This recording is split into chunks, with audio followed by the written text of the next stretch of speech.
여러분 안녕하세요. 시와 소설을 쓰는 김명희입니다.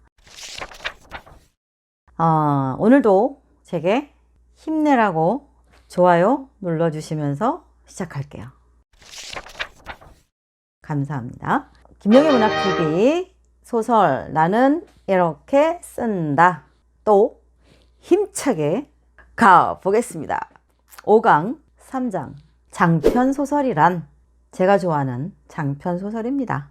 장편소설은 원고지 분량이 200자 원고지로 800매에서 1000매 정도를 장편소설이라고 합니다. 장편소설은 영어로는 novel이라고 하죠.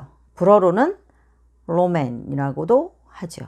장편소설은 사회, 인간, 인생을 총체적으로 디테일하게 그립니다. 인물과 성격의 다양성을 다루죠. 그리고 구성이 단편소설과 중편소설보다 훨씬 복잡합니다. 집중력을 많이 필요로 하고 작가에게 인내심과 지구력도 굉장히 많이 요구하는 장르이기도 하죠.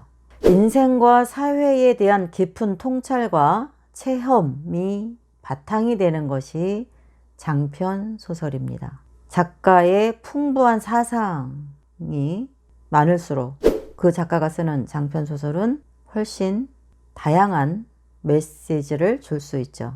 그리고 깊은 인생관도 작가는 자기의 그 소설 속에서 독자에게 제시를 하게 됩니다. 그 다음에 인생과 사회에 대한 깊은 통찰을 보여주죠. 장편소설은 그 작가의 세계관, 작가의 인생관, 작가가 살아온 그런 특성, 또 작가가 바라보고 있는 삶의 방향, 그런 것들이 장편소설에는 많이 묻어나게 됩니다. 그리고 다양한 그런 소수의 소량의 사파들, 스토리, 그런 것들이 하나하나가 곳곳에 떨어져 있고 그것이 합해져서 하나의 거대한 틀, 스토리의 틀을 구성하게 되죠.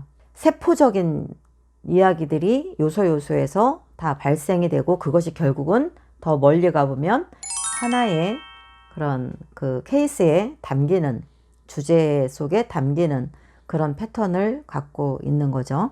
소설을 통해서 작가가 독자로 하여금 인생의 의미를 좀 새롭게 해석하도록 유도하고 그 스토리를 창조해 나갑니다. 그래서 독자들이 흔히 알고 있는 그런 패턴이 아니라 좀 더 의도적인 다양한 인간 군상들이 출연하게 되는 거죠.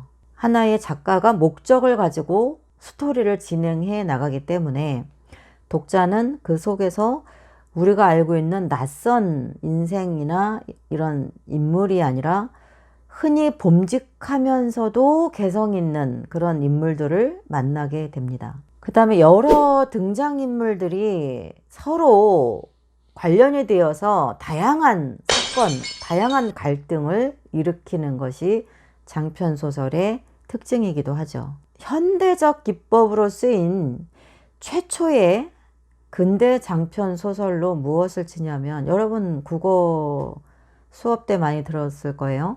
시험에도 많이 나왔죠. 이광수의 무정이죠. 그것으로부터 기점으로 현대적 기법으로 쓰인 최초의 근대 장편 소설이다 라고 이야기를 합니다.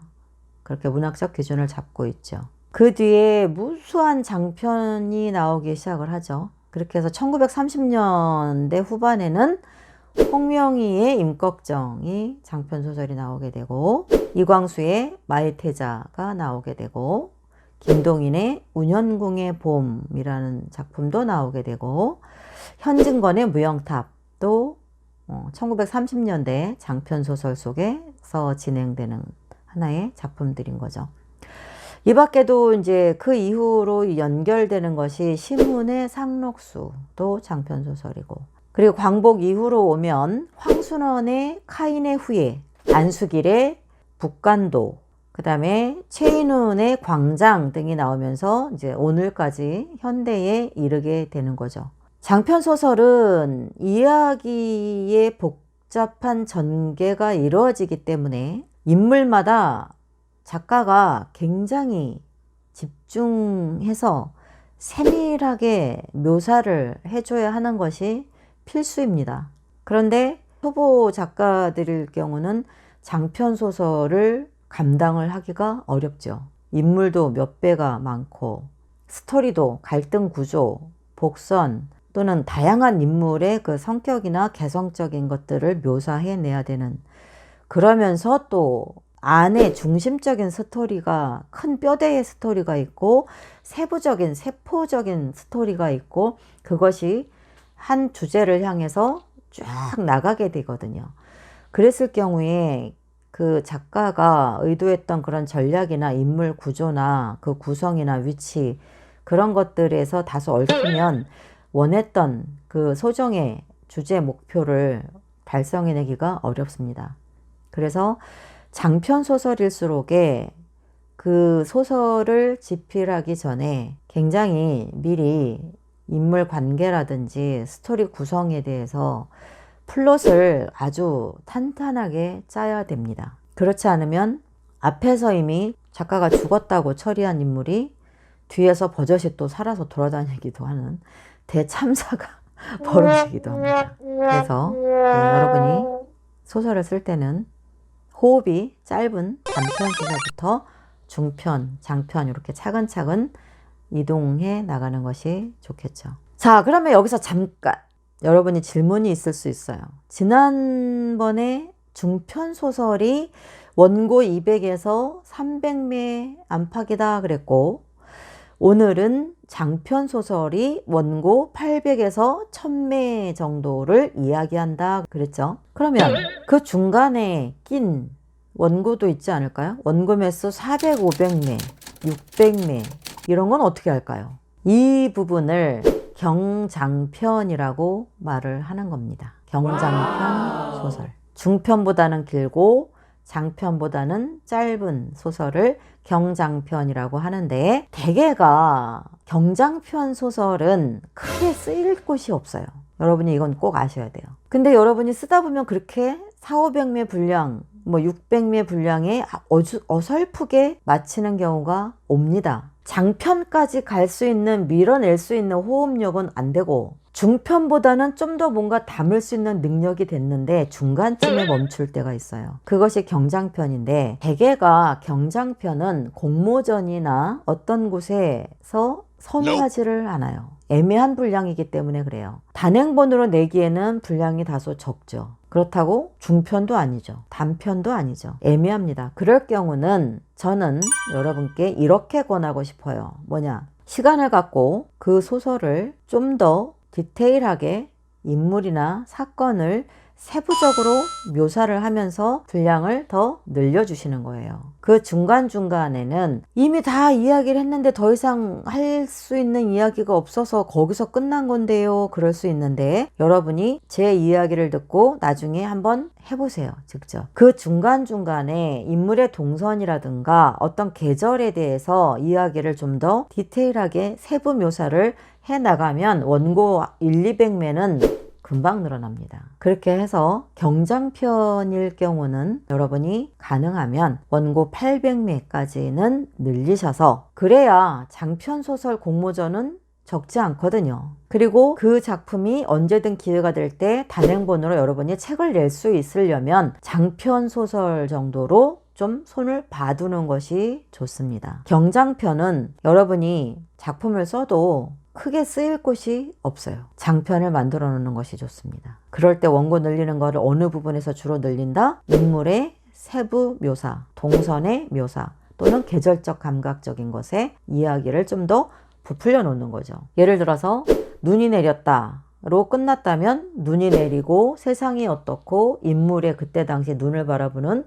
흰 눈이 내리는 것을 바라보는 심리적 상황이 어떻고, 또는 거기서 한 단계 더 나가서 과거에 그 눈과 연관된 어떤 스토리, 아주 작게라도 그런 추억이나 회상신을 그 소설 속에서 깊은 연관을 갖고 있는 인물과의 하나의 추억을 만들어 끼워 넣어주면 소설 분량은 어렵지 않게 장편 쪽으로 방향을 틀 수가 있습니다. 아시겠죠?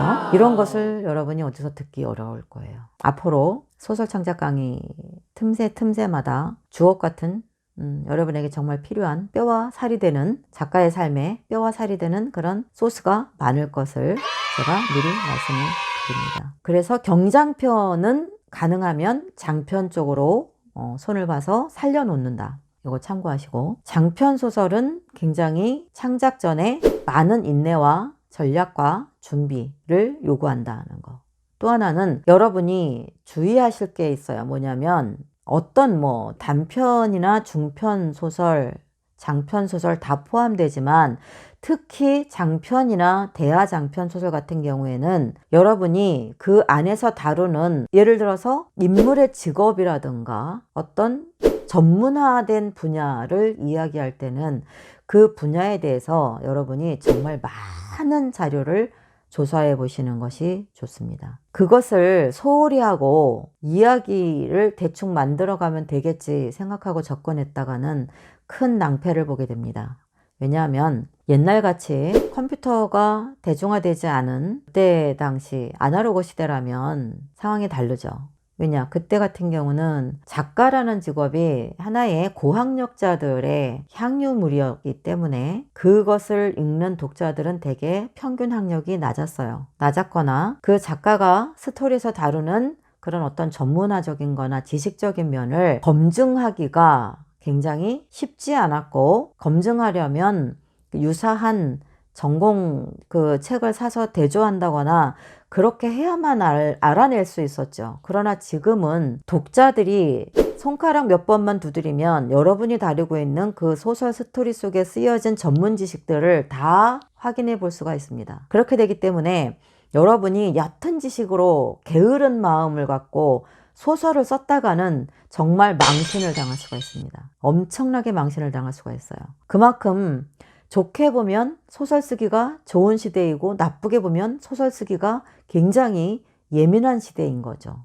독자들이 만만하지 않습니다. 그래서 제가 여러분들께 말씀드리고 싶은 것은, 여러분들이 어떤 소설 속에서 어떤 그 인물이 갖고 있는 직업이라든가 전문 기술이라든가 어떤 테크닉을 다룬다고 할 때는 최소한 그 분야의 전문가가 봤을 때도 야, 이 작가 공부 많이 했는데? 이렇게 인정할 수 있을 만큼의 자료 조사는 필수입니다. 저 같은 경우도 불멸의 꽃을 쓸 때 금속 활자장이 실제로 우리나라에 현재 무형문화재인 분들이 몇 분이 계십니다. 청주에. 그분들을 저는 눈에 보이지 않지만 앞에 그분들을 앉혀놓고 그분들이 제 소설에 태클을 걸 수 없을 만큼 자료 조사를 하고 공부를 하면서 소설을 쓴 것입니다. 그렇기 때문에 더 전문화가 될 수 있었고 완성도가 높아질 수 있었던 거죠. 그 불멸의 꽃에서 보면 모래나 그 묘덕이란 주인공이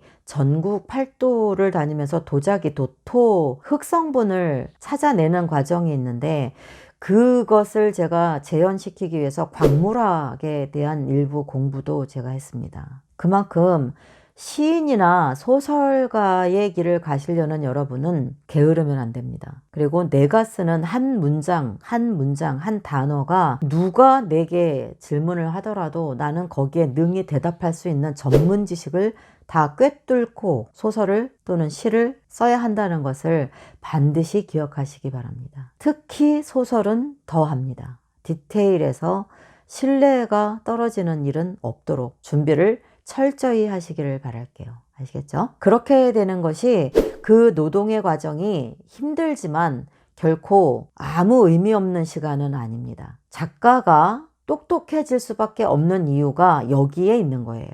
작가가 존경받을 수밖에 없는 이유도 여기에 있는 겁니다. 아시겠죠? 그래서 여러분은 소설을 쓰면서 공부하게 되고 공부하면서 박학다식하게 되고 그러면서 더 많은 세상을 알게 되고 그러면서 또 주옥 같은 작품이 탄생하게 되고 그러면서 독자들과 소통하고 독자들에게 여러분이 본 또 다른 세상을 전달할 수 있고 그 독자들을 리드할 수 있는 정신적인 리더가 되는 것이죠. 아시겠죠?